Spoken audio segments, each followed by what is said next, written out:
Bob Mills is one of the most classy, professional individuals I know in our marketplace. He's been around for a lot of years and liked by everyone. As long as I've known Bob, he's always given back to the community. In most hospitals, you get the feeling you drive up to the front, it's all blacktop or cement or, it's just buildings. And here you feel like you're at peace, you feel like you really care about the person's soul. Well, the one thing I noticed that somebody's cleaning something or they're building something. They're building There's a lot of activity going on at City Hope today. And so Bob is as good as they get. He's as genuine as they get. His passion for the City of Hope and just being a charitable person is in his nature, is in his spirit, and is certainly what he conveys day in and day out. When you meet Bob in business, he seems so prim and proper, not a hair's out of place. He looks perfect and he's professional, and he is professional. What most people don't know is he's got a wild side.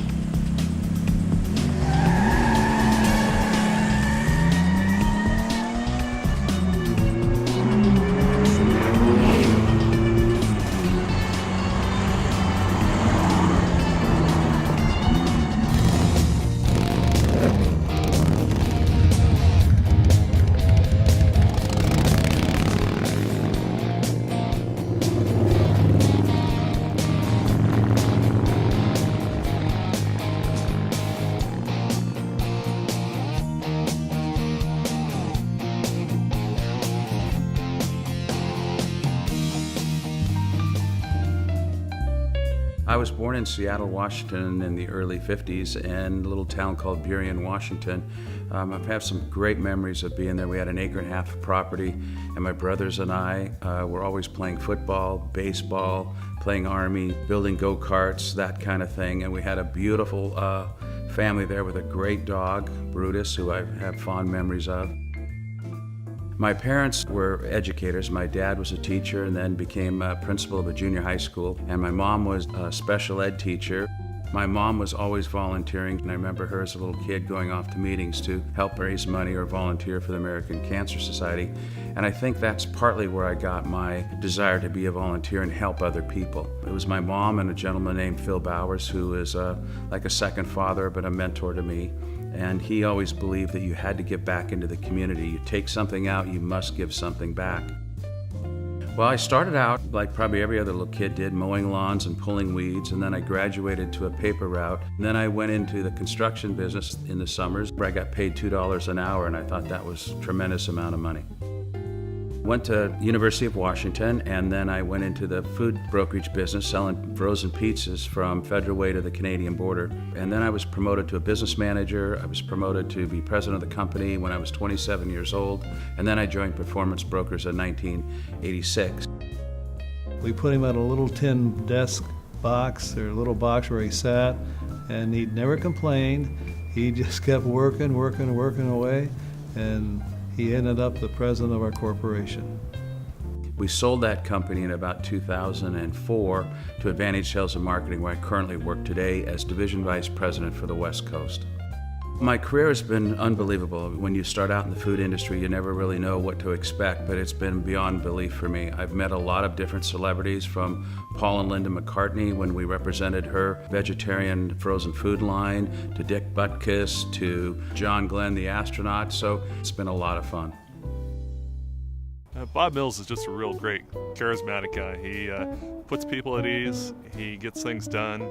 Somebody who you want on your team because he'll help you win. In the wholesale business, it's important for the brokerage firm to not only understand us, but to understand our customers. Bob does that very well, having come up from the ground floor in the business. Well, Bob has been in the food industry for nearly 40 years, and I think to succeed for 40 years in the food broker industry with all the consolidations, it takes a special kind of individual. Working with Bob has always been fun. He's always interested in growing the business together. It's a mutual benefit. He gets in the weeds with you. He helps you fix problems. If there's an issue on a piece of business that you're working on, he'll go shoulder to shoulder with you. He works on projects, and he doesn't quit until they're done, until they're perfect. And I think all his involvement with the City of Hope is a great example of him getting people motivated behind the energies that drive this great organization. We have over 100 buildings on campus. Wow. And about 4,000 employees. Today at City Hope, this is my second time here. It's been probably 16 years since I was here the last time, and you cannot believe the changes that have taken place. And we've spent about the last 2 hours today walking through different facilities at the hospital. We actually built a system, a pneumatic tubing system that you can see through this window over here. It's right there. Yeah. And we can get blood products to our patient's bed in about 2.5 minutes. And it's actually mind-boggling to see what the City of Hope is able to do. All new facilities, new technology, a new blood mobile that can go out to the community and get blood for the City of Hope. What's really impressed more than anything is it doesn't feel like a hospital. It almost feels like a campus. It feels like a college. There's beautiful flowers. There's a beautiful rose garden. There's Japanese garden with koi and a bridge. And really what that does, I think, is relax the patient and makes them feel like, yes, I'm being treated for a serious disease, but I am able to come here and have hope. And that's what it's all about here. It's City of Hope, and this facility gives you hope. And I think that's what this is all about. So glad to be a part of it, and want to continue to be a part of it. And I hope everybody in the room tonight continues their effort to raise more money for City of Hope. I know we need to raise more money, and we got to figure out how to do that. So anybody who wants to go for a Ferrari ride, let me know.